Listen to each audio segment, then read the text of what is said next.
Hi, my name's Dr. Debra Dean, and I want to talk with you about 5 steps to success as a PhD student. These are tips and tricks that I learned along the way that helped me to succeed, and I think they'll help you too. To get started, just a little bit about myself.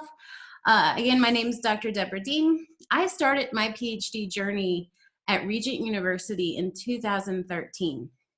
I was working full-time, a mother of 6, and a wife, and involved in all sorts of things, right? So when we think about our busy lives and how in the world will we cram a PhD program into our busy lives, well, this quick presentation should help you figure that out.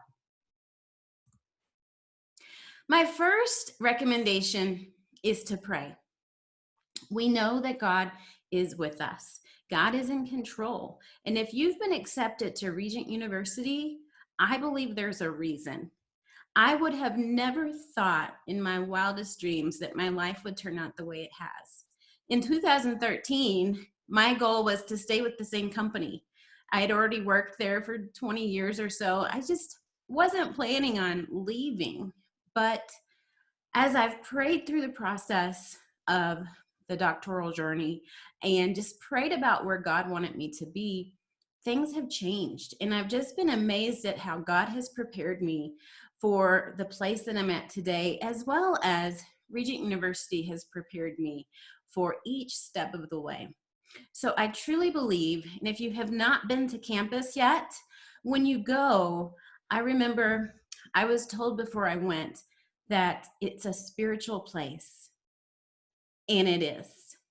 When you go, take a walk around campus and just admire the buildings, the grounds, the greenery, just the peacefulness and serenity that is there at Regent University.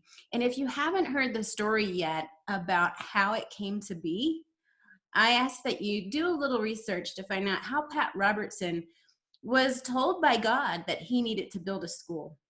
So if you are at Regent University, I know that God has put you there for a reason.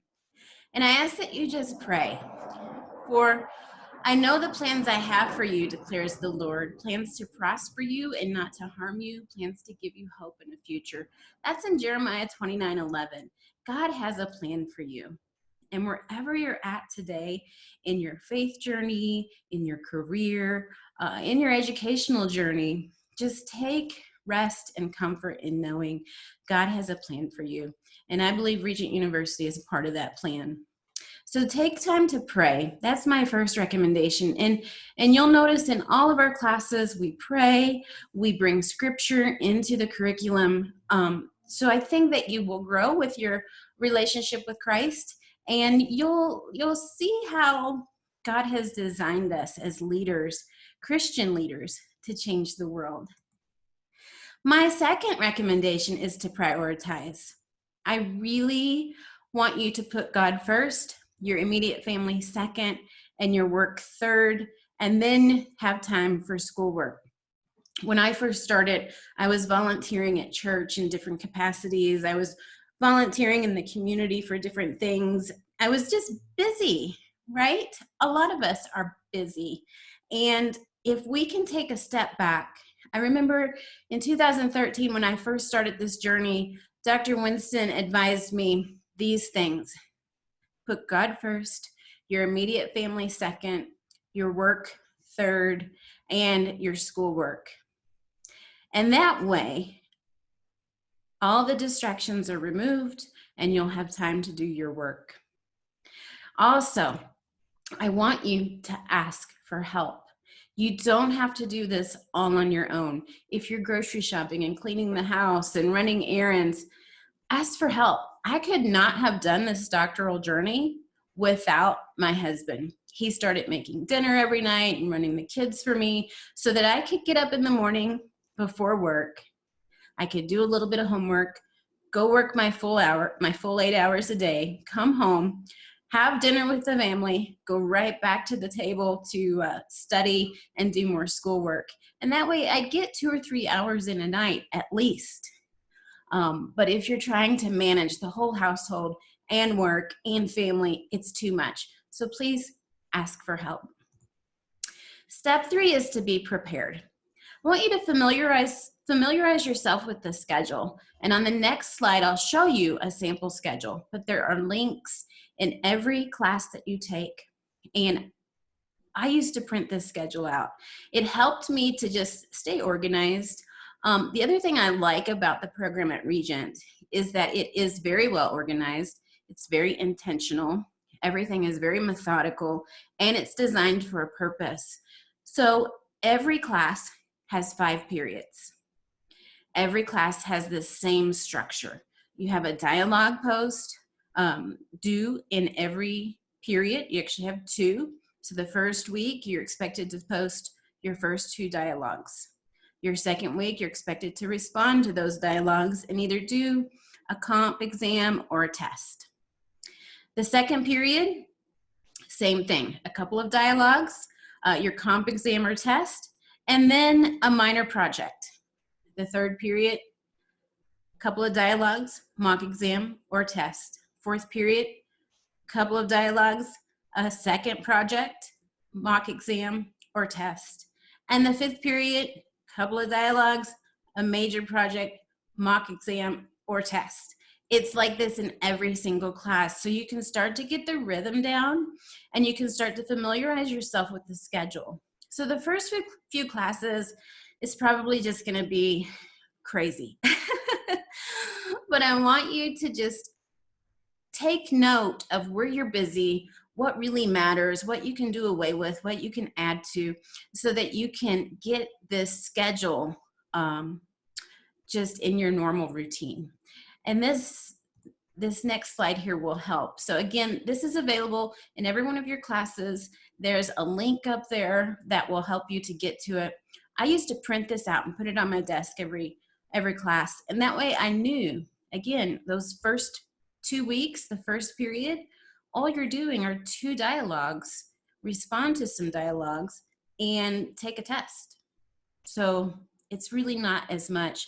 When you're in it at first, it's so overwhelming, but just keep with it and it will become routine. You'll see when we have projects in periods 2, 4, and 5, you have an extra week to do those projects.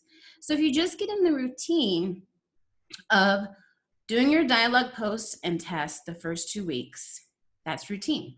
Dialogue post and test, first 2 weeks.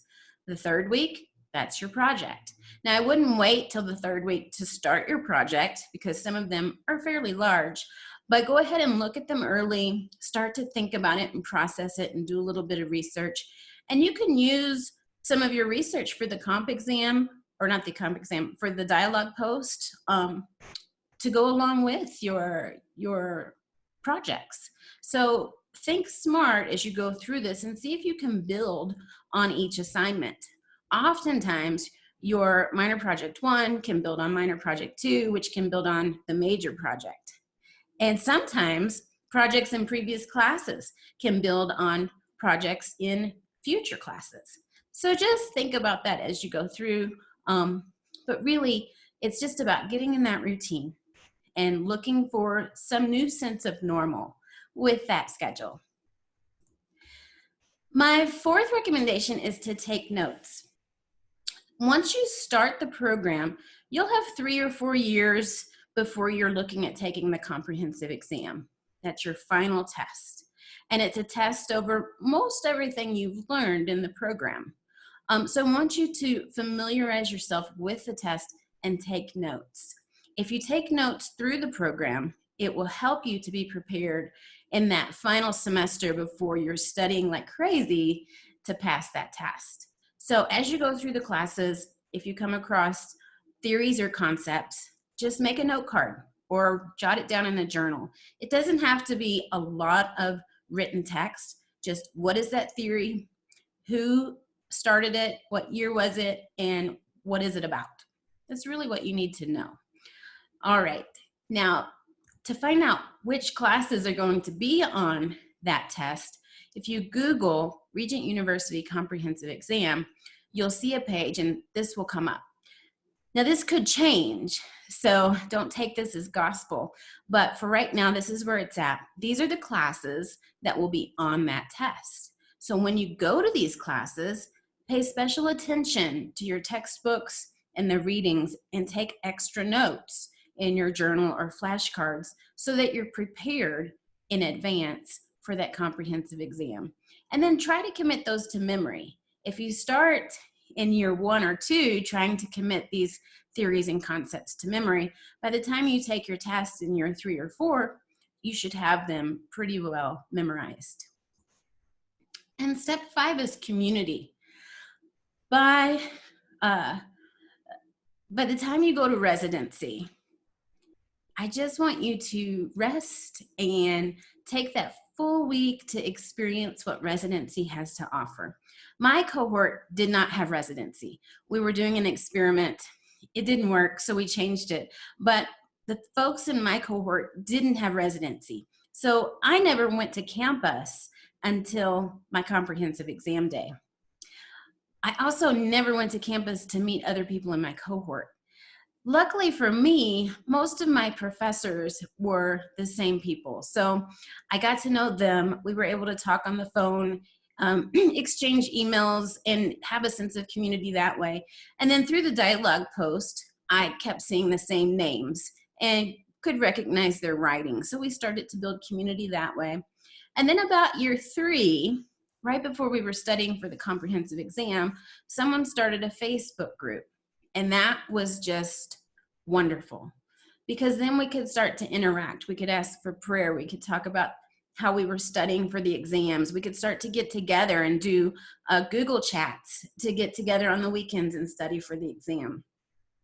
So look at how to plug into community at Regent. Residency is by far the best option.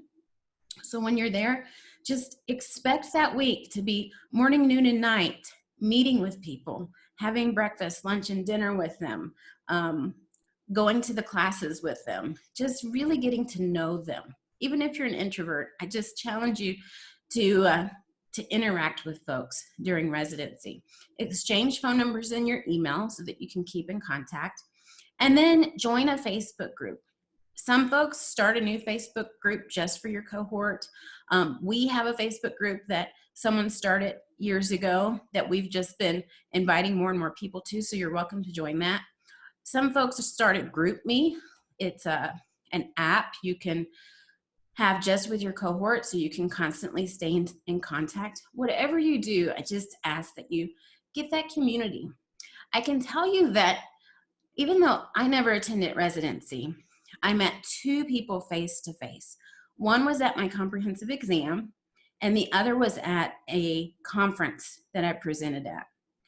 That was the only time I ever met people from my cohort. And our relationships are very strong today. Even people I've never met face to face. We co-author books together. We talk about conferences together. We encourage one another. The community that you meet through Regent University, through your Ph.D. program, will be people that you stay in contact with forever. This is the Facebook group that we started years ago, and I just want to show you. I didn't plan this, but it worked out beautifully. So you can join this group, and you can see the camaraderie. So Rob actually started the group way back, probably 2016, and he's still part of the group. I'm still part of the group. We bring in new folks all the time. So we have people that have graduated. We have brand new students in there. And you can see that even though we've graduated, we want to be part of your journey. So here in this text, or in this Facebook post, he's asking, how can we support you guys with graduation this year? And it's going to be online. So you'll see that you're not alone. With this community at Regent University, you are not alone. And I just want you to know that it's very, very special. At the end of it, I want you to relax and enjoy. This journey that you're on is special. Not everybody gets to be on this journey. Not everybody gets to earn a PhD. So this is special. Take time to enjoy it, relax, and just learn all you can, commune with people at the school, talk with God about this journey, and just really let the Spirit move you in how He wants you to become the next Christian leader to change the world.